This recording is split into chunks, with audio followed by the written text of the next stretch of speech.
ಪ್ರಾರ್ಥಿಸುವಾಗ ಉತ್ತರಿಸುವಾಗ ದೇವರ ವಾಕ್ಯ ಓದುವಾಗ ನಮ್ಮೊಂದಿಗೆ ಮಾತನಾಡುವ ದೇವರು, ನಮಗೆ ಉಪದೇಶಿಸುವ ದೇವರು, ನಮಗೆ ಬೋಧಿಸುವ ದೇವರು, ನಮ್ಮನ್ನು ನಡೆಸುವ ದೇವರು.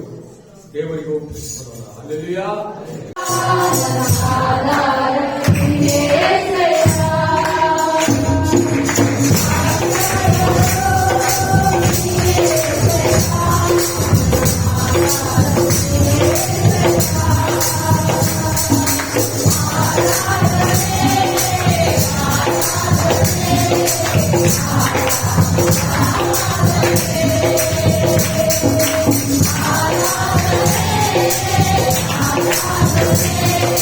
Hallelujah.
ದೇವರಲ್ಲಿ ಒಪ್ಪಿಕೊಳ್ಳೋದು ನಮ್ಮ ದೇವರು ಕೃಪೆ ತೋರಿಸುವಾಗ ನಮ್ಮ ದೇವರು ಕನಿಕರಿಸುವ ಆತ್ಮವನ್ನು ಬಲಿಗೆ ಬರುವುದು ನಮ್ಮ ದೇವರ ಕ್ರಮದಲ್ಲಿ ಆತನ ಕೃಪೆ ದಯೆ ತೋರಿಸುವಾಗ ನಮ್ಮ ದೇವರು ಖಾಲಿ ಕೈಗಳಿಂದ ಬಂದಿದ್ದವರು ಖಾಲಿ ಹೃದಯದಿಂದ ಬಂದಿದ್ದವರು ಅವರನ್ನು ಆಶೀರ್ವದಿಸಿ ತುಂಬಿಸಿ ಕೃಪೆ ತೋರಿಸಿ ಅನುಗ್ರಹಿಸುವಾಗ ನಮ್ಮ ದೇವರು ಪ್ರೀತಿ ಪೂರ್ಣ ನಮ್ಮ ಕಣ್ಣೀರು ಒರೆಸುವಾಗ ದೇವರಿಗೆ ಒಪ್ಪಿಸಿಕೊಳ್ಳುವ ದೇವರೇ ನಾನು ನಿನ್ನನ್ನು ಬಿಡುವುದಿಲ್ಲ, ನಿನ್ನನ್ನು ಬಿಟ್ಟರೆ ನನ್ನ ಜೀವಿತ ಕೃಪಾ ಎಲ್ಲವನ್ನೂ ಕಳೆದುಕೊಳ್ಳುತ್ತೇನೆ, ನನ್ನ ಆಶೀರ್ವಾದಗಳು ಕಳೆದುಕೊಳ್ಳುತ್ತೇನೆ, ನಿನ್ನ ರಕ್ಷಣಾ ಕಳೆದುಕೊಳ್ಳುತ್ತೇನೆ. ನಿನ್ನನ್ನು ಬಿಟ್ಟರೆ ನಿನ್ನ ಆತ್ಮವನ್ನು ಕಳೆದುಕೊಳ್ಳುತ್ತೇನೆ, ನಿನ್ನ ಅಭಿಷೇಕ ಕಳೆದುಕೊಳ್ಳುತ್ತೇನೆ.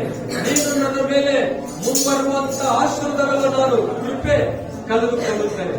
ದೇವರೇ ನನ್ನ ಜೀವಿತ ನಿನಗಾಗಿ ಒಪ್ಪಿಸಿಕೊಡುತ್ತೇನೆ, ನಾನು ನಿನ್ನನ್ನೇ ಆಶ್ರಯಿಸಿಕೊಳ್ಳುತ್ತೇನೆ, ನಿನ್ನಲ್ಲೇ ನನ್ನ ನಂಬಿಕೆ ವಿಶ್ವಾಸ ಸಮರ್ಪಿಸಿಕೊಳ್ಳುತ್ತೇನೆ. ನಿನ್ನ ಪ್ರಸನ್ನತೆಯಲ್ಲಿ ಅಕ್ಕೆ ಇಲ್ಲದೆ ಬಾಳುವೆ, ನಿನ್ನ ಸಮ್ಮುಖದಲ್ಲಿ ಕೊರತೆ ಇಲ್ಲದೆ ಬಾಳುವೆ, ನಿನ್ನ ಪ್ರಸನ್ನತೆಯಲ್ಲಿ ಅಕ್ಕೆ ಇಲ್ಲದೆ ಬಾಳುವೆ, ನಿನ್ನ ಸಮ್ಮುಖದಲ್ಲಿ ಕೊರತೆ ಇಲ್ಲದೆ ಬಾಳುವೆ. ನನ್ನ ಆಶ್ರಯ ನೀನೇ, ನನ್ನ ಕೋಟೆಯು ನೀನೇ, ನನ್ನ ದುರ್ಗವು ನೀನೇ, ನನ್ನ ಪ್ರೇಮಿಕ ನೀನೇ. ನನ್ನ ಆಶ್ರಯ ನೀನೇ, ನನ್ನ ಕೋಟೆಯು ನೀನೇ, ನನ್ನ ದುರ್ಗವು ನೀನೇ, ನನ್ನ ಪ್ರೇಮಿಕ ನೀನೇ. ನಿನ್ನ ಪ್ರಸನ್ನತೆಯಲ್ಲಿ ಅಕ್ಕೆ ಇಲ್ಲದೆ ಬಾಳುವೆ, ನಿನ್ನ ಸಮ್ಮುಖದಲ್ಲಿ ಕೊರತೆ ಇಲ್ಲದೆ ಬಾಳುವೆ, ನಿನ್ನ ಪ್ರಸನ್ನತೆಯಲ್ಲಿ ಅಕ್ಕೆ ಇಲ್ಲದೆ ಬಾಳುವೆ, ನಿನ್ನ ಸಮ್ಮುಖದಲ್ಲಿ ಕೊರತೆ ಇಲ್ಲದೆ ಬಾಳುವೆ.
ನೀನೇ ಸತ್ಯ, ನೀನೇ ಜೀವ, ನೀನೇ ದೈವ.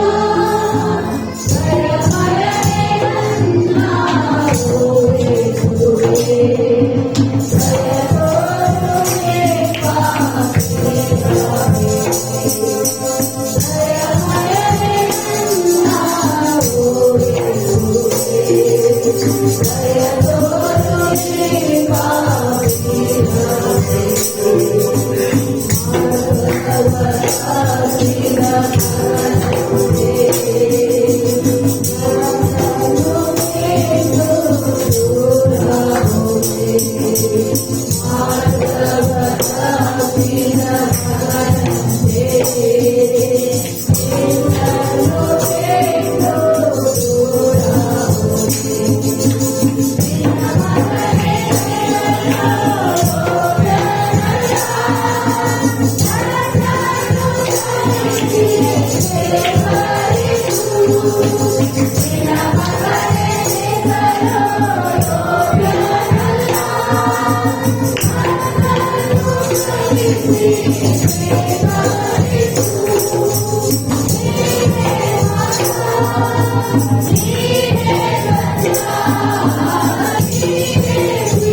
ದೇವರು ದಯಾಮಯ, ದೇವರು ಕರುಣಾಮಯ, ದೇವರೇ ಸ್ತೋತ್ರ ಸರ್ವಶಕ್ತಿ.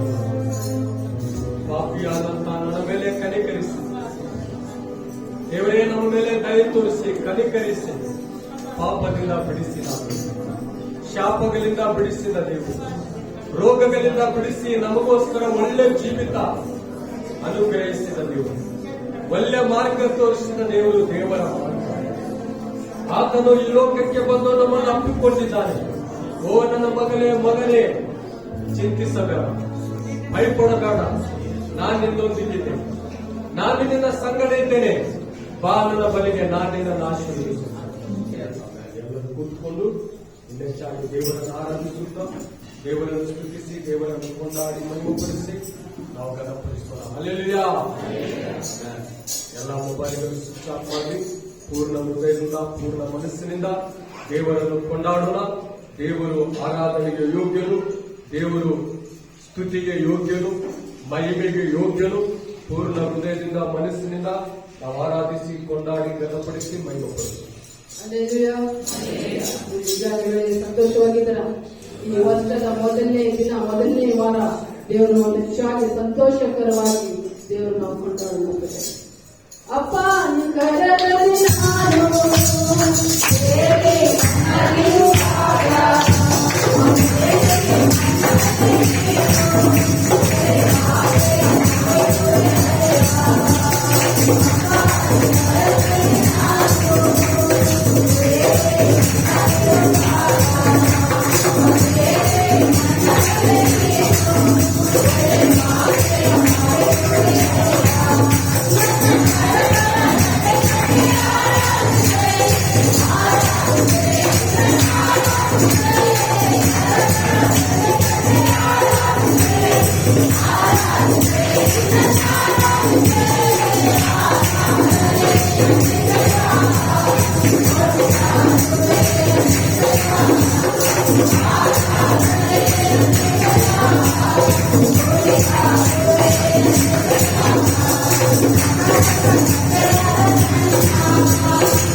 Thank you.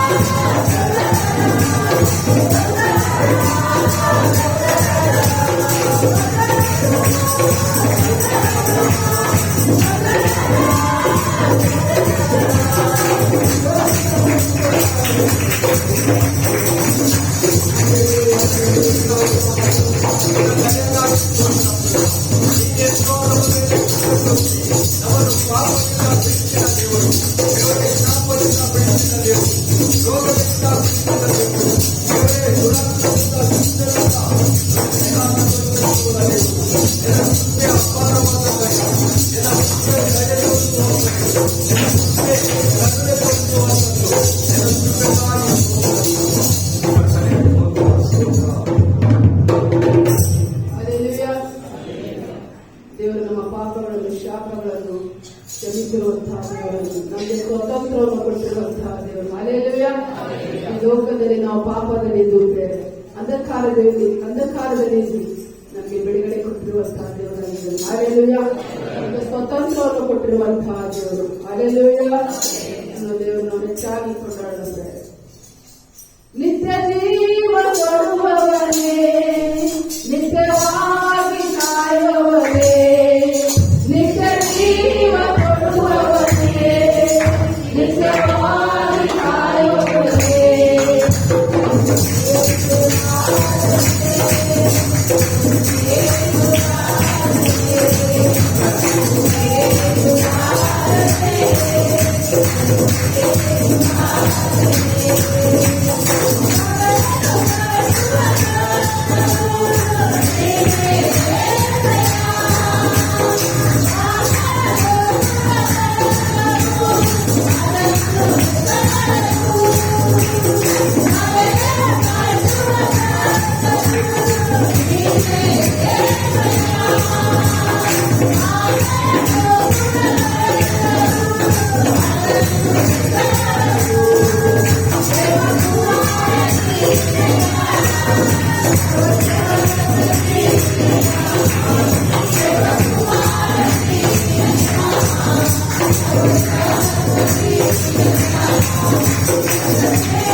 ಇದುವರೆಗೂ ನಿನ್ನನ್ನು ಕೊಂಡಾಡಿದ್ವಿ ಸ್ವಾಮಿ ರಾಜ. ನಿನ್ನ ನಾಮವನ್ನು ಘನಪಡಿಸಿದ್ವಿ ಸ್ವಾಮಿ ರಾಜ. ಅಪ್ಪ, ಇಲ್ಲಿ ಬಂದಿರುವಂತಹ ಎಲ್ಲ ನಿನ್ನ ಮಕ್ಕಳನ್ನು ಆಶೀರ್ವದಿಸು ಸ್ವಾಮಿ. ಅವ್ರ ಮೇಲೆ ನಿನ್ನ ಕಟಾಕ್ಷ ನೆಟ್ಟುದೇವೆ ಸ್ವಾಮಿ. ಈ ವರ್ಷದ ಸ್ವಾಮಿ ಮೊದಲನೇ ವಾರ ಬಂದಿರುವಂತಹ ಎಲ್ಲಾ ನಿನ್ನ ಪ್ರಿಯ ಮಕ್ಕಳನ್ನು ಆಶೀರ್ವದಿಸಿದ್ದೇವೆ. ಅವರ ಮನೆಯನ್ನು ಆಶೀರ್ವದಿಸು, ಅವರ ಕೆಲಸ ಕಾರ್ಯಗಳನ್ನು ಆಶೀರ್ವದಿಸು ಅಪ್ಪ. ಅವರ ದುಡಿಮೆಯನ್ನು ಆಶೀರ್ವದಿಸು, ಅವರಿಗೆ ಒಳ್ಳೆಯ ಆರೋಗ್ಯ ಬಲವನ್ನು ಕೊಟ್ಟು ನೀನು ನಡೆಸು ಸ್ವಾಮಿ ರಾಜ. ಅವರ ಅವಶ್ಯಕತೆಗಳನ್ನು ಪೂರೈಸಿ ಕೊಡುವುದೇವ್ರೆ ಸ್ವಾಮಿ ರಾಜ. ಯಾವ ಹಾದಿಯಲ್ಲಿ ಹಾದು ಹೋಗುತ್ತಾರೋ ದೇವ್ರೆ ಅಪ್ಪ, ನೀ ಎಲ್ಲವನ್ನು ನೋಡುವಂತಹ ದೇವರಾಗಿದ್ಯಾ ಸ್ವಾಮಿ. ಒಳ್ಳೆ ಗುರುಗಳು ನೀನಾಗಿದ್ಯಾ ಅಪ್ಪ. ನಾವು ಕೊರತೆ ಪಡೆಯಲು ಸ್ವಾಮಿ ರಾಜ ಅಪ್ಪ ದೇವ್ರೆ ಅಪ್ಪ. ತಂದೆ ಜೇಡಿ ಮಣ್ಣು ನಾವು ಆಗಿದ್ದೀವಿ ಸ್ವಾಮಿ ರಾಜ. ನೀ ತಂದೆ ನಮ್ಗೆ ಒಳ್ಳೆ ತಂದೆ ಕುಂಬಾರನಾಗಿದ್ಯಾ ಸ್ವಾಮಿ. ಇಲ್ಲಿ ಬಂದಿರುವಂತ ಎಲ್ಲಾ ನಿನ್ನ ಪ್ರಿಯ ಮಕ್ಕಳನ್ನು ಆಶೀರ್ವದಿಸು. ವೈದ್ಯರು ವಾಸ್ತವಂತ ನಿನ್ನ ಮಕ್ಕಳನ್ನು ಕೂಡ ನಿನ್ನ ಆಶೀರ್ವದಿಸು ದೇವ್ರೆ. ಮುಂದಿನ ಸಮಯ ನಿನ್ನ ಸಭಾ ಪಾಲಕರನ್ನು ಆಶೀರ್ವದಿಸು. ವಾಕ್ಯ ಹೇಳುವಾಗ ಅನೇಕ ನಮ್ಮ ಜನರೊಂದಿಗೆ ರಾಜ, ಮಕ್ಕಳೊಂದಿಗೆ ನೀನು ಮಾತನಾಡು ಸ್ವಾಮಿ ರಾಜ. ಜೀವವುಳ್ಳ ವಾಕ್ಯದಿಂದ ಮಾತನಾಡು ಕರ್ತನೆ ಸ್ವಾಮಿ. ಆಶೀರ್ವದಿಸು ಸ್ವಾಮಿ. ನೀ ಮಾಡಿರುವಂತ ಎಲ್ಲ ಉಪಕಾರಗಳಿಗಾಗಿ ಸ್ತೋತ್ರ ಮಾಡುತ್ತೇವೆ. ಪ್ರಾರ್ಥನೆ ಕೇಳಿದಕ್ಕಾಗಿ ಸ್ತೋತ್ರ. ಯೇಸು ನಾಮದಲ್ಲಿ ಪ್ರಾರ್ಥನೆ ಮಾಡಿ ಬೇಡಿಕೊಳ್ಳುತ್ತಾರೆ ನನ್ನ ದೇವರಿಗೆ. There it is. You heard. I do believe that Jesus is most likely the worship a living God, and you are. I am who I am. The Father is in me, and I am. And as long as I am in the world, I am the. This Messiah you speak of, I am. Don't understand. I am. Your little lady missed the show. Name the teacher. The name. ಯಾಕನ ಬರೆದ ಸುವಾರ್ತೆ 10ನೇ ಅಧ್ಯಾಯ 13ನೇ ವಚನ. ಯಾರಾದರೂ ಬರುವುದ್ರಿ?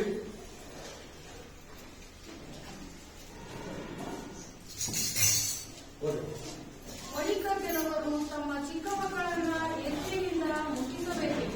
ಬಳಿಕ ಕೆಲವರು ತಮ್ಮ ಚಿಕ್ಕ ಮಕ್ಕಳನ್ನು ಯೇಸುವಿನಿಂದ ಮುಟ್ಟಿಸಬೇಕೆಂದು ಆತನ ಬಳಿಗೆ ತರಲು ಶಿಷ್ಯರು ಅವರನ್ನು ಗದರಿಸಿದರು. ಆದರೆ ಯೇಸು ಅವರನ್ನು ಕಂಡು ಕೋಪಗೊಂಡು ಅವರಿಗೆ, ಮಕ್ಕಳನ್ನು ನನ್ನ ಹತ್ತಿರಕ್ಕೆ ಬರಗೊಡಿಸಿರಿ, ಅವುಗಳಿಗೆ ಅಡ್ಡಿ ಮಾಡಬೇಡಿರಿ, ದೇವರ ರಾಜ್ಯವು ಇಂಥವರದೇ. ನಿಮಗೆ ಸತ್ಯವಾಗಿ ಹೇಳುತ್ತೇನೆ, ಯಾವನು ಶಿಶುಭಾವದಿಂದ ದೇವರ ರಾಜ್ಯವನ್ನು ಅಂಗೀಕರಿಸುವುದಿಲ್ಲವೋ ಅವನು ಅದರಲ್ಲಿ ಸೇರುವುದೇ ಇಲ್ಲ ಎಂದು ಹೇಳಿ ಅವುಗಳನ್ನು ಅಪ್ಪಿಕೊಂಡವರನ್ನು ಅವರ ಮೇಲೆ ಕೈ ಇಟ್ಟು ಆಶೀರ್ವದಿಸಿದನು. ಹಲ್ಲೆಲೂಯಾ. 2021ನೇ ಇಸ್ವಿ ಮೊದಲನೇ ತಿಂಗಳ ಮೊದಲನೇ ವಾರದ ಸಂದೇಶ. ದೇವರ ಬಳಿಗೆ ಬರೋರ ಜೀವಿತದಲ್ಲಿ ಮತ್ತೆ ದೇವರ ರಾಜ್ಯಕ್ಕೆ ಬಂದು ಬೆಳೆಯುವಂತ ಜನರಲ್ಲಿ ಬರುವಂತ ಅಡ್ಡಿಗಳು. ಏನ್ ಅಡ್ಡಿ? ದೇವರ ಮಕ್ಕಳಾದ ನಮಗೆ ದೇವರ ಸಭೆಗೆ ಬಂದು ದೇವರ ಆಲಯಕ್ಕೆ ಬಂದು ದೇವರಲ್ಲಿ ಪ್ರಾರ್ಥನೆ ಮಾಡಿ ಜೀವಿತಗಳು ಒಪ್ಪಿಸಿಕೊಡುವಾಗ ದೇವರಲ್ಲಿ ಬೆಳೆಯುವುದಕ್ಕಾಗಿ ದೇವರ ರಾಜ್ಯದಲ್ಲಿ 20ರಷ್ಟು 40ರಷ್ಟು 60ರಷ್ಟು 80ರಷ್ಟು 100ರಷ್ಟು ಬೆಳೆಯುವುದಕ್ಕಾಗಿ ದೇವರಿಗೆ ನಂಬಿಗಸ್ತರಾಗಿ ಇರುವುದಕ್ಕಾಗಿ ದೇವರಲ್ಲಿ ಪ್ರತಿವಾರ ಬಂದು ಆರಾಧಿಸಲಿಕ್ಕೆ ದೇವರಿಗೆ ಸಾಕ್ಷಿಗಳಾಗಿ ನಿಲ್ಲಲಿಕ್ಕೆ ದೇವರಲ್ಲಿ ನಾನು ಪರಿಪಕ್ವತವುಳ್ಳವನಾಗಬೇಕು, ದೇವರಿಗೆ ಹತ್ತಿರವಾಗಿ ಬೆಳೆಯಬೇಕು, ದೇವರ ರಾಜ್ಯದಲ್ಲಿ ನಾನು ಕಟ್ಟಲ್ಪಡಬೇಕು, ದೇವರ ರಾಜ್ಯದಲ್ಲಿ ಬೆಳೆಯಬೇಕು, ದೇವರ ರಾಜ್ಯದಲ್ಲಿ ಪರಿಪಕ್ವತೆಗೆ ನಾನು ಬರಬೇಕು, ದೇವರ ರಾಜ್ಯದಲ್ಲಿ ಬೆಳಕಾಗಿ ನಾನು ಜೀವಿಸಬೇಕಂತೇಳಿ ಪ್ರತಿಯೊಬ್ಬರಿಗೆ ಆಸೆ ಇದೆ, ಮನಸ್ಸಿದೆ. ಆದರೆ ಜೀವಿತದಲ್ಲಿ ಅವರಿಗೆ ಬರುವಂತ ತೊಡಕುಗಳು, ಅವರಿಗೆ ಬರುವಂತ ಅಡ್ಡಿಗಳು, ಅವರಿಗೆ ಬರುವಂತ ತೊಂದರೆಗಳು. ಏನ ಅಡ್ಡಿ ಜೀವಿತದಲ್ಲಿ? ಪ್ರತಿಯೊಬ್ಬರಿಗೆ ನಾನು ದೇವರ ಕಡೆ ಹೋಗಿ ಆಶೀರ್ವಾದ ಹೊಂದಿಕೊಳ್ಳಬೇಕು. ಅದಕ್ಕಾಗಿ ಯೇಸು ಕ್ರಿಸ್ತನು ಬೋಧಿಸ್ತಾ ಇದ್ದೇನೆ. ಯೇಸು ಕ್ರಿಸ್ತನು ಒಂದು ಪಟ್ಟಣಕ್ಕೆ ಹೋದ, ಕೂತುಕೊಂಡ, ಅಲ್ಲಿ ಜಂಗುಲಿ ಜನ ಸಮೂಹ ದೇವರ ಬಳಿಗೆ ಬಂದ್ರು, ಶಿಷ್ಯರು ಕೂಡ ದೇವರ ಬಳಿಗೆ ಬಂದ್ರು. ಅದಾದ ನಂತರ ಯೇಸು ಕ್ರಿಸ್ತನು ಬೋಧಿಸಿದ, ವಾಕ್ಯವನ್ನು ಬೋಧಿಸಿದ, ರೋಗಿಗಳನ್ನು ಗುಣಪಡಿಸಿದ, ದೆವ್ವಗಳನ್ನು ಬಿಡಿಸಿದ, ಕಿವುಡರಿಗೆ ಕಿವಿಗಳನ್ನು ತೆರೆದ, ಕುರುಡರಿಗೆ ದೃಷ್ಟಿ ಕೊಟ್ಟ, ಯೇಸು ಕ್ರಿಸ್ತನಲ್ಲಿ ಎಲ್ಲರನ್ನು ಆಶೀರ್ವದಿಸಿದ. ಅನೇಕ ರೋಗಿಗಳು ಬಂದು ಯೇಸು ಕ್ರಿಸ್ತನ ಬಳಿಗೆ ಬಂದು ಸ್ವಸ್ಥತವಾದರು, ಗುಣವಾದರು, ಆಶೀರ್ವಾದ ಹೊಂದಿಕೊಂಡ್ರು. ಮೀಟಿಂಗ್ ಕೊನೆ ಭಾಗದಲ್ಲಿ ಮುಗಿಯುವಂತ ಸಮಯದಲ್ಲಿ ಮಕ್ಕಳು ಯೇಸು ಕ್ರಿಸ್ತನ ಬಳಿಗೆ ಬಂದರು. ದೇವರ ಕಡೆಯಿಂದ ನಾವು ಆಶೀರ್ವಾದ ಹೊಂದಿಕೊಳ್ಳಬೇಕು, ದೇವರ ಬಳಿಗೆ ಹೋಗಿ ಅನುಗ್ರಹ ಹೊಂದಿಕೊಳ್ಳಬೇಕು, ದೇವರ ಹಸ್ತದಿಂದ ನಾವು ಮುಟ್ಟಿಸಿಕೊಳ್ಳಬೇಕು. ದೇವರು ನಮ್ಮನ್ನು ಸ್ಪರ್ಶನ ಮಾಡಿದ್ರೆ ನಮಗೆ ಅನುಗ್ರಹ ಇದೆ, ಆಶೀರ್ವಾದ ಇದೆ ಅಂತೆಲ್ಲ ಮಕ್ಕಳಿಗೆ ಆಸೆ ಇತ್ತು, ಮಕ್ಕಳಿಗೆ ಆಸಕ್ತಿ ಇತ್ತು. ಆ ದೇವರ ಅನುಗ್ರಹ ಹೊಂದಿಕೊಳ್ಳಲಿಕ್ಕೆ ಮಕ್ಕಳು ದೇವರ ಬಳಿಗೆ ಬರುವಾಗ ಶಿಷ್ಯರು 12 ಮಂದಿ ಶಿಷ್ಯರು ಆ ಮಕ್ಕಳನ್ನು ತಡೆದರು. ಅಲ್ಲೇ ನೀವು ದೇವರ ಕಡೆ ಬರಕ್ಕೆ ಹೋಗ್ಬೇಡ. ಶಿಷ್ಯರು ಮಕ್ಕಳಿಗೆ ಅಡ್ಡಿ ಮಾಡ್ತಾ ಇದ್ದಾರೆ.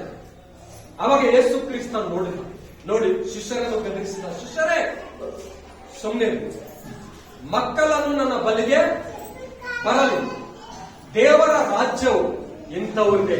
ಅಲ್ಲೆಲೆಯ ದೇವರ ರಾಜ್ಯ ಇಂಥವ್ರದೇ, ಇಂಥವ್ರದೇ ದೇವರ ರಾಜ್ಯ. ಮಕ್ಕಳ ಹಾಗೆ ಇರಬೇಕು, ಮಕ್ಕಳ ಸ್ವಭಾವವಾಗಿ ಇರಬೇಕು, ಮಕ್ಕಳ ಗುಣವಾಗಿ ಇರಬೇಕು. ದೇವರ ರಾಜ್ಯ ಇಂಥವ್ರದೇ. ಈ ವಾಕ್ಯ ನಾನು ಧ್ಯಾನಿಸುವಾಗ ಈ ವಾಕ್ಯದಲ್ಲಿ 2 ಪಾಠಗಳು ನಾನು ಕಲಿತಿದ್ದೇನೆ. ಏನು ಗೊತ್ತು? ಮೊದಲನೇದಾಗಿ ಮಕ್ಕಳನ್ನು ದೇವರ ಬಳಿಗೆ ಬರಾಕ, ಒಂದನೇದಾಗಿ ದೇವರ ಮಕ್ಕಳನ್ನು, ದೇವರ ಜನಾಂಗವನ್ನು, ವಿಶ್ವಾಸಿಗಳನ್ನು, ಕುಟುಂಬಗಳನ್ನು, ಜನರು, ಯವನಸ್ಥರು ದೇವರ ಬಳಿಗೆ ಬರುವಾಗ ಅವರಿಗೆ ಅಡ್ಡಿ ಮಾಡಬಾರದು. ಏನ್ ಮಾಡಬಾರದು? ಅಡ್ಡಿ ಮಾಡಬಾರದು. ಯಾರು ಅಡ್ಡಿಯಲ್ಲಿ? ಹೊರಗಿನವರಲ್ಲ, ಯಾರು ಅಡ್ಡಿ? ಸಮಾಜ ಅಲ್ಲ. ಯಾರು ಅಡ್ಡಿ?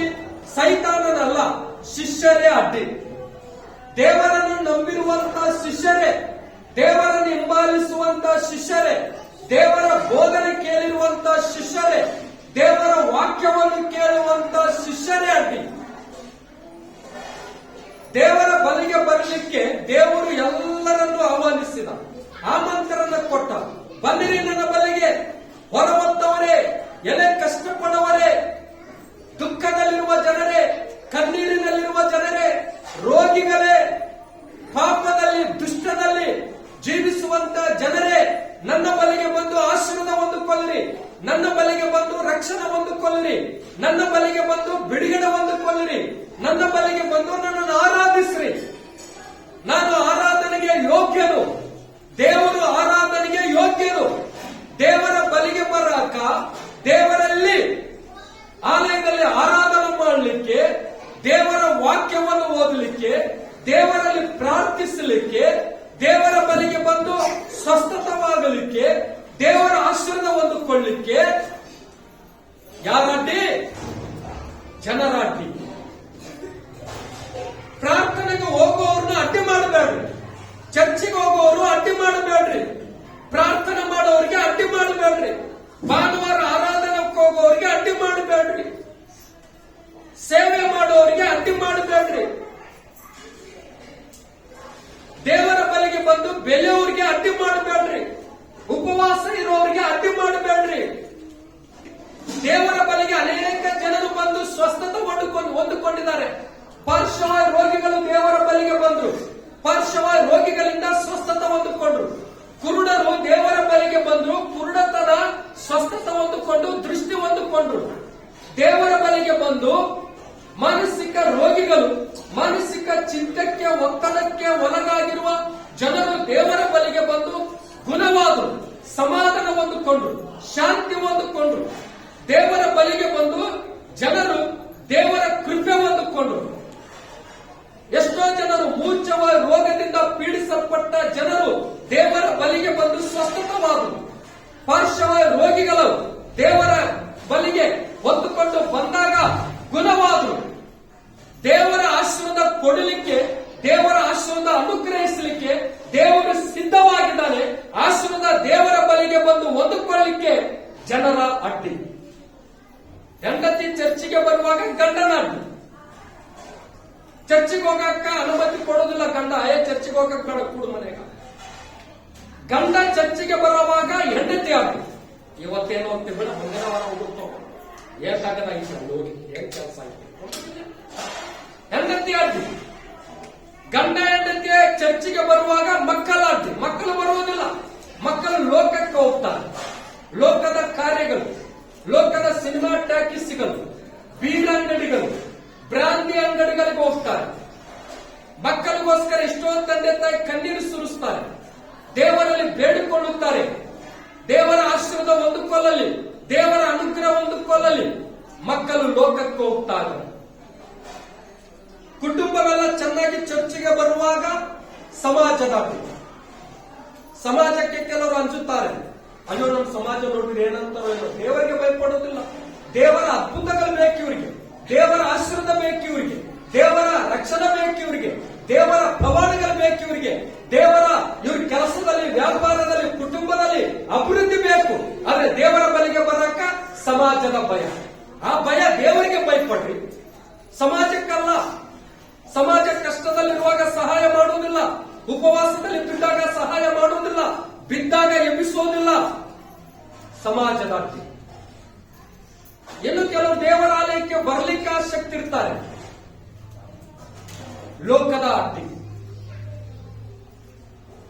ದೇವರು ಬಲಿಗೆ ಬಂದು ಆಶೀರ್ವಾದ ಹೊಂದಿಕೊಳ್ಳಲಿಕ್ಕೆ ನಮಗೆ ಮನಸ್ಸು, ಹೃದಯ ಇರಬೇಕು. ದೇವರೇ, ಇವತ್ತು ನಿನ್ನ ಬಲಿಗೆ ನಾನು ಬರ್ತಾ ಇದ್ದೇನೆ, ನಿನ್ನ ಆಶೀರ್ವಾದ ನಾನು ಹೊಂದಿಕೊಳ್ಳಬೇಕು, ನಿನ್ನಲ್ಲಿ ನಾನು ನಂಬಿಗಸ್ತನಾಗಿ ಬೆಳೆಯಬೇಕು, ನಂಬಿಗಸ್ತನಾಗಿ ಜೀವಿಸಬೇಕು, ನಿನ್ನ ಸಭೆಯಲ್ಲಿ, ನಿನ್ನ ರಾಜ್ಯದಲ್ಲಿ ನಾನು ಬೆಳೆಯಬೇಕು ಪ್ರಭು, ನಿನ್ನ ರಾಜ್ಯದಲ್ಲಿ ನಿನ್ನ ಮಕ್ಕಳಂತೆ, ಸ್ವಭಾವವಂತೆ ನಾನು ಬೆಳೆಯಬೇಕು. ಮಕ್ಕಳು ನೋಡ್ರಿ, ಮಕ್ಕಳ ಗುಣ ನೋಡಿದ್ರಿ, ಮಕ್ಕಳ ಸ್ವಭಾವ. ದೇವರ ರಾಜ್ಯದಲ್ಲಿ ಬೆಳಿಬೇಕಂದ್ರೆ ಮಕ್ಕಳಂತ ಸ್ವಭಾವ ಇರಬೇಕು, ಮಕ್ಕಳ ಸ್ವಭಾವ ನೋಡಿದ್ರಿ? ನಿಮ್ಮ ಮಕ್ಕಳು, ಪಕ್ಕದ ಮಕ್ಕಳು, ಕುಟುಂಬ ಮಕ್ಕಳು ಮುಂಜಾನಿಂದ ಸಾಯಂಕಾಲವರೆಗೂ ಆಟ ಆಡ್ತಾರೆ. ಚೆನ್ನಾಗಿ ಆಟ ಆಡ್ತಾರೆ. ಯಕ್ಕ, ತಮ್ಮ, ಅಣ್ಣ ಅಂತೇಳಿ ಪ್ರಾಮಾಣಿಕ ಸ್ವಭಾವ. ಚೆನ್ನಾಗಿ ಆಡ್ತಾರೆ, ಆಟ ಆಡ್ತಾರೆ, ಮಾತುಗಳು ಮಾತಾಡ್ತಾರೆ, ಕರೀತಾರೆ. ಒಬ್ಬ ಹುಡುಗ ಹೋದ್ರೆ ಜೊತೆಲಿ ಎಲ್ಲ ಹುಡುಗರು ಹೋಗ್ತಾರೆ, 4-5 ಮಂದಿ ಹುಡುಗರು. ಅವನು ಓಡಿ ಬಂದ್ರೆ ಅವನ ಜೊತೆಲಿ 4-5 ಮಂದಿ ಮಕ್ಕಳು ಕೂಡ ಓಡಿ ಬರ್ತಾರೆ. ಯಾರಾದ್ರೂ ಅವ್ರ ಮನೆಗೆ ಹೋದ್ರೆ ಈ ಮಕ್ಕಳು ಕೂಡ ಅವ್ರ ಮನೆಗೆ ಹೋಗ್ತಾರೆ. ತಂದೆ ತಾಯಿ ನೀವೊಬ್ಬನಿಗೆ ಬರ್ಬೇಕು ಬೇಡ, ಅವನ್ಯಾಕೆ ಕರ್ಕೊಂಡ್ ಬಂದಿ ಸುಮ್ಕುಂದ ಮಕ್ಕಳಿಗೆ ಗೊತ್ತಾಗುವುದಿಲ್ಲ. ಪ್ರಾಮಾಣಿಕ ಸ್ವಭಾವ. ತಂದೆ ತಾಯಿಗಳು ಭೇದ ಭಾವ ಮಾಡ್ತಾರೆ, ಮಕ್ಕಳಿಗೆ ಭೇದ ಭಾವ ಇರೋದಿಲ್ಲ. ಅರ್ಥ ಆಗ್ತಾ ಇದೆ? ಮಕ್ಕಳಿಗೆ ಭೇದ ಭಾವ ಇರೋದು. ಒಬ್ಬರು ನೋಡುವಾಗ ಎಲ್ಲರೂ ನೋಡ್ತಾರೆ, ಒಬ್ಬರ ಮನೆಗೆ ಬರುವಾಗ ಎಲ್ಲರ ಮನೆಗೆ ಬರ್ತಾರೆ. ಮತ್ತೆ ಕೆಲವು ಸ್ವಲ್ಪ ಸಮಯ ಅವ್ರು ಆಟ ಆಡ್ತಾರೆ. ಅವ್ರನಲ್ಲಿ ಯಾರಾದ್ರೂ ಒಬ್ಬ ಮಗು ಕಸ್ಕೊಂಡ್ರೆ ಇಬ್ಬರು ಜಗಳ ಮಾಡ್ತಾರೆ. ನನ್ ಕಸ್ಕೋಬೇಡ, ಅವನ ಕೈಯಿಂದ ಇವ್ನು ಕಸ್ಕೊಳ್ಳೋದು, ಇವನ ಕೈಯಿಂದ ಅವ್ನು ಕಸ್ಕೊಳ್ಳೋದು, ಇವನು ಅವನಿಗೆ ಬೈಯೋದು, ಅವನು ಇವನಿಗೆ ಬೈಯೋದು. ಮತ್ತೆ ಅಲ್ಲೇ ಸಿಟ್ಟಾಗ್ತಾರೆ. ಮತ್ತೆ ಕುಡಿ ಆಟ ಆಡ್ತಾರೆ, ಕುಡಿ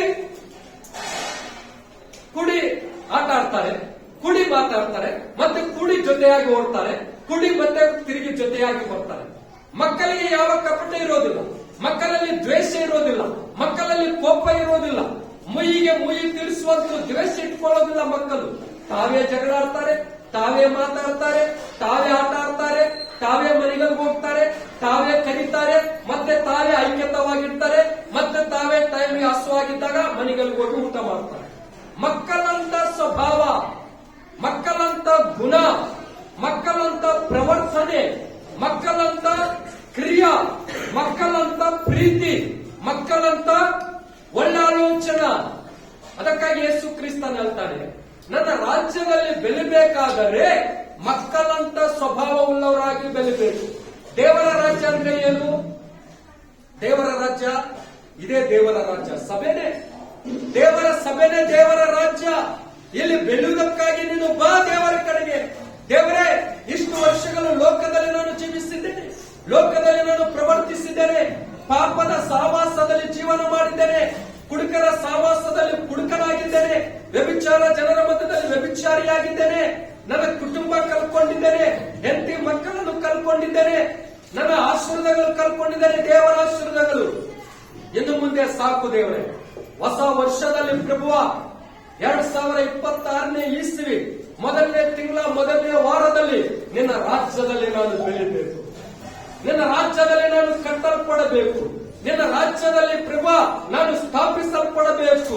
ಲೋಕದಿಂದ ದೇವರು, ಲೋಕದ ಒಂದು ಕತ್ಲ ರಾಜ್ಯದಿಂದ, ಲೋಕದ ಪಾಪದ ರಾಜ್ಯದಿಂದ, ಲೋಕದ ಒಂದು ಶಾಪದ ರಾಜ್ಯದಿಂದ ದೇವರು ನಮ್ಮನ್ನು ದೇವರ ರಾಜ್ಯದಲ್ಲಿ ಬೆಳಿಲಿಕ್ಕೆ ದೇವರು ನಮ್ಮನ್ನು ಆಹ್ವಾನಿಸಿದ, ದೇವರು ನಮ್ಮನ್ನು ಕರೆದ, ದೇವರ ರಾಜ್ಯದಲ್ಲಿ ದೇವರು ನಮಗೋಸ್ಕರ ಎದುರು ನೋಡ್ತಾ ಇದ್ದಾನೆ. ಪ್ರತಿ ವಾರ ದೇವರು ನಮಗೋಸ್ಕರ ಕಾಯ್ತಾ ಇದ್ದಾನೆ. ನನ್ನ ಮಗಳು, ನನ್ನ ಮಗನು ನನ್ನ ರಾಜ್ಯಕ್ಕೆ ಬರ್ತಾರೆ, ನನ್ನನ್ನು ಆರಾಧಿಸುತ್ತಾರೆ, ನನ್ನನ್ನು ಸ್ತುತಿಸುತ್ತಾರೆ, ನನ್ನ ವಾಕ್ಯಗಳು ಕೇಳುತ್ತಾರೆ, ನನ್ನ ಸ್ವರ ಕೇಳುತ್ತಾರೆ, ನನ್ನ ರಾಜ್ಯದಲ್ಲಿ ಅವರು ಬೆಳೆಯುತ್ತಾರೆ. ಹೇಗೆ ಬೆಳಿಬೇಕು ನಾವು ದೇವರ ರಾಜ್ಯದಲ್ಲಿ? ಮಕ್ಕಳಾಗಿ. ಹೇಗೆ? ಮಕ್ಕಳಾಗಿ. ಕೆಲವರು ದ್ವೇಷ ಹೋಗೋದಿಲ್ಲ ಎಂದು ಮಾಡ್ತಿರೋ ದಿನ ಬರ್ತಿತ್ತು ನನಗೆ. ದ್ವೇಷ, ಕೋಪ ಮನುಷ್ಯನಲ್ಲಿ, ವಂಚನ ಮನುಷ್ಯನಲ್ಲಿ, ಮನುಷ್ಯನ ಬಾಯಲ್ಲಿ ಸುಳ್ಳು, ಬಾಯಿ ತೆಗೆದ್ರೆ ಬರೀ ಸುಳ್ಳು. ಇಂಥ ಸ್ವಭಾವ ಅಲ್ಲ. ಮನಸ್ಸೆಲ್ಲ ಕೆಟ್ಟ ವಿಚಾರಗಳು, ಕೆಟ್ಟ ಆಲೋಚನೆಗಳು, ಕೆಟ್ಟ ಚಿಂತೆಗಳು. ಆ ಕೆಟ್ಟ ಆಲೋಚನೆ, ಕೆಟ್ಟ ಚಿಂತೆ, ಕೆಟ್ಟ ಮನಸ್ಸಿರುವುದರಿಂದ ಮನುಷ್ಯನು ಕೆಟ್ಟದಾಗಿ ಬಿತ್ತಲ್ಪಡುವುದರಿಂದ ಮನುಷ್ಯನು ಮನಸ್ಸಿನಂತೆ ಪಾಪಕ್ಕೆ ಓಡ್ತಾ ಇದ್ದಾನೆ, ಪಾಪದ ಮಾರ್ಗವನ್ನು ಹಿಡಿದಿದ್ದಾನೆ, ಸುಳ್ಳಾದ ಮಾರ್ಗವನ್ನು ಹಿಡಿದಿದ್ದಾನೆ, ಅಪನಂಬಿಕೆ ಮಾರ್ಗ ಹಿಡಿದಿದ್ದಾನೆ, ದುಷ್ಟರ ಸಹವಾಸ ಮಾರ್ಗ ಇರ್ತದೆ. ಅದಕ್ಕಾಗಿ ಅಂತವರು ದೇವರ ರಾಜ್ಯಕ್ಕೆ ಬಂದು ಬೆಳಿಲಿಕ್ಕೆ ಆಗ್ತಾ ಇಲ್ಲ, ದೇವರ ರಾಜ್ಯದಲ್ಲಿ ಕಟ್ಟಲ್ಪಡಲಿಕ್ಕೆ ಆಗ್ತಾ ಇಲ್ಲ. ಸಭೆಯಲ್ಲಿ ದೇವರ ರಾಜ್ಯದಲ್ಲಿ ಹೇಗೆ ಬೆಳಿಬೇಕು? 20ರಷ್ಟು, 40ರಷ್ಟು, 60ರಷ್ಟು, 80ರಷ್ಟು, 100ರಷ್ಟು ಸುಗುಣವುಳ್ಳವರಾಗಿ ಬೆಳಿಬೇಕು. ಯೇಸು ಕ್ರಿಸ್ತನ ಬೀಜದ ಬಗ್ಗೆ ಹೇಳಿದ, ದೇವರ ರಾಜ್ಯದ ಬಗ್ಗೆ. ದೇವರ ರಾಜ್ಯ ರಾಜ್ಯ ಅಂದ್ರೆ ಏನು? ಇದೇ ದೇವರ ರಾಜ್ಯ. ದೇವರ ರಾಜ್ಯ ಏನಾಗಿದೆ? ನೀತಿ, ಸಮಾಧಾನ, ಶಾಂತಿ ಅಂತ ಸ್ವಭಾವ ಪ್ರತಿಯೊಬ್ಬರ ಹೃದಯದಲ್ಲಿರಬೇಕು. ಎಲ್ಲಿ? ದೇವರ ರಾಜ್ಯದಲ್ಲಿ. ದೇವರ ರಾಜ್ಯಕ್ಕೆ ನೀನೇ ದೂರ ಆಗ್ತಾ ಇದ್ದಿ. ಯಾವ ವಿಷಯದಲ್ಲಿ? ನಿರ್ಲಕ್ಷ್ಯತ. ಯಾವ ವಿಷಯದಲ್ಲಿ? ನಿರ್ಲಕ್ಷ್ಯತ. ಮನುಷ್ಯನ ಜೀವಿತದಲ್ಲಿ ನಿರ್ಲಕ್ಷ್ಯತ, ಅಲಕ್ಷ್ಯತನ. ವಾಯ್ದೆ ಆಗ್ಬೇಡ್ರಿ. ಭಾನುವಾರ ಯಾಕೆ ದೇವರು ನಮಗೋಸ್ಕರ ನಮ್ಮನ್ನು ಕರೆದಿದ್ದ? ನನ್ನ ಬಳಿಗೆ ಬಂದಿರಿ, ನಾನು ನಿಮಗೋಸ್ಕರ ಕಾಯ್ತಾ ಇದ್ದೇನೆ. ದೇವರು ಮಹಿಮೆ ನಮ್ಮಿಂದ ಉಂಟಾಗಬೇಕು. ಮಹಿಮೆ ಯಾರಿಂದ? ದೇವರ ಆಲಯ ಅಂದ್ರೆ ದೇವರನ್ನು ಮಹಿಮೆಪಡಿಸಾಕ ಬರಬೇಕು ನಾವು. ಇವತ್ತು ಭಾನುವಾರ ಆರಾಧನಾ ದಿನ. ದೇವರೇ, ಇವತ್ತು ನಾನು ನಿನ್ನನ್ನು ಮಹಿಮೆಪಡಿಸಬೇಕು. ನಿನ್ನ ಸ್ವರ ನಾನು ಕೇಳಬೇಕು, ನಿನ್ನ ವಾಕ್ಯಗಳು ನಾನು ಕೇಳಬೇಕು, ನನ್ನ ಜೀವಿತ ನಿನಗೆ ಒಪ್ಪಿಸಿಕೊಡಬೇಕು. ಚರ್ಚ್ ಅಂದ್ರೆ ಏನು? ಸುಮ್ನೆ ಬಂದು ಸುಮ್ನೆ ಹೋಗೋದಲ್ಲ. ಸ್ವಾಭಿಮಾನದಿಂದಕ್ಕಾಗಿಲ್ಲ, ಸ್ವಾರ್ಥ ಬುದ್ಧಿದಿಂದ. ದೇವರ ಕಡೆಯಿಂದ ಏನಾದ್ರೂ ಅನುಗ್ರಹ ಸಿಗುತ್ತದೆ, ದೇವರ ಆಶೀರ್ವದಿಸ್ತಾನೆ. ಅನುಗ್ರಹಕ್ಕಾಗಿ ನಾವು ಬರ್ತಾ ಇದ್ದೇವೆ. ಆದ್ರೆ ಅನುಗ್ರಹ ಯಾವ ರೀತಿ ನಾವು ಬಯಸ್ತಾ ಇದೀವೋ ಅದೇ ರೀತಿ ನಮ್ಮ ಜೀವಿತ ಒಪ್ಪಿಸಿಕೊಳ್ಳಲಿಕ್ಕೆ ಕೂಡ ನಾವು ಸಿದ್ಧರಾಗಬೇಕು.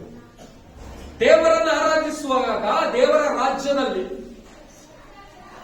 ಪೂರ್ಣ ಹೃದಯದಿಂದ, ಮನಸ್ಸಿನಿಂದ, ಶಕ್ತಿಯಿಂದ, ಬುದ್ಧಿಯಿಂದ ದೇವರನ್ನು ಪ್ರೀತಿಸಿ ನಿಮ್ಮ ಸಜೀವ ಯಜ್ಞವಾಗಿ ದೇಹ, ಮನಸ್ಸು, ಹೃದಯ ದೇವರಿಗೆ ಒಪ್ಪಿಸಿಕೊಡಬೇಕು. ಇದು ಮೆಚ್ಚುಗೆ ಉಳ್ಳ ಆರಾಧನಾ ದೇವರಲ್ಲಿ. ಕೇಳ್ರಿ, ಈ ದೇವರ ರಾಜ್ಯಕ್ಕೆ ನೀನು ಬರದೇ ಇರೋರು ಪರಲೋಕ ರಾಜ್ಯಕ್ಕೆ ಈಗ ಹೋಗ್ತೀರಿ. ಈ ದೇವರ ರಾಜ್ಯಕ್ಕೆ ಬಂದು ಮೊಣಕಾಲು ಉರದೇ ಇರುವ ನೀನು ಪರಲೋಕದಲ್ಲಿ ಯೇಸು ಕ್ರಿಸ್ತನ ಮುಂದೆ ಏನು ಮೊಣಕಾಲು ಉರುತ್ತಿ? ಈ ದೇವರ ರಾಜ್ಯಕ್ಕೆ ಬಂದು ದೇವರಲ್ಲಿ ನೀನು ಪಶ್ಚಾತ್ತಾಪ ಪಟ್ಟು ನಿನ್ನ ಜೀವಿತ ಒಪ್ಪಿಸಿಕೊಳ್ಳದಿದ್ರೆ ಪರಲೋಕದಲ್ಲಿ ಜೀವಿತ ಏನು ಒಪ್ಪಿಸಿಕೊಡುತ್ತಿ? ಇಲ್ಲಿ ಉಪವಾಸ ಇರದೇ ಇದ್ರೆ ಪರಲೋಕದಲ್ಲಿ ಏನು ಉಪವಾಸ ಇರುತ್ತಿ? ಇಲ್ಲಿ ನೀನು ಕ್ರಮವಾಗಿ ಚರ್ಚಿಗೆ ವಾರ ವಾರ ಬರದೇ ಇದ್ರೆ ಪರಲೋಕಕ್ಕೆ ಏನು ಹೋಗ್ತಿ ನೀನು? ಎಲ್ಲಿ ಕ್ರಿಯೆ ತೋರಿಸು ಪ್ರತಿಕ್ರಿಯೆ ಜೀವಿತದಲ್ಲಿ? ಎಲ್ಲಿ ನೀನು ದೇವರಿಗೆ ನಂಬಿಗಸ್ತರಾಗಿ ಇಲ್ಲದೇ ಇದ್ರೆ ಪರಲೋಕದಲ್ಲಿ ದೇವರಿಗೆ ನಂಬಿಗಸ್ತರಾಗಿ ಹೇಗಿರುತ್ತಿ? ಅಡ್ಡಿಗಳನ್ನು ಜಯಿಸುವಂತ ಧೈರ್ಯದಿಂದ ದೇವರ ಬಲಿಗೆ ಬರುವುದಕ್ಕಾಗಿ ಶಕ್ತಿವಂತರಾಗಬೇಕು. ಶಕ್ತಿವಂತರಾಗಿ ಬಲಿಬೇಕು. ನಾವು ಮಕ್ಕಳಂತ ಸ್ವಭಾವವುಳ್ಳವರಾಗಿ ಕೂಡ ಬೆಳೆಯಬೇಕು. ದೇವರ ರಾಜ್ಯ, ದೇವರ ರಾಜ್ಯ ಏನಾಗಿದೆ? ನೀತಿಯು, ಸಮಾಧಾನ, ಶಾಂತಿ, ಪವಿತ್ರತೆ, ಪರಿಶುದ್ಧಾತ್ಮನಿಂದ ಉಂಟಾಗುವ ಏನು? ಆತ್ಮ, ಪ್ರೀತಿ, ಸಮಾಧಾನ, ಶಾಂತಿ, ತಾಳ್ಮೆ, ತಗ್ಗಿಸಲ್ಪಡುವಂತ ಸ್ವಭಾವ. As long as I am in the world, I am this Messiah you speak of. I Don't understand. am. Your little lady missed the name.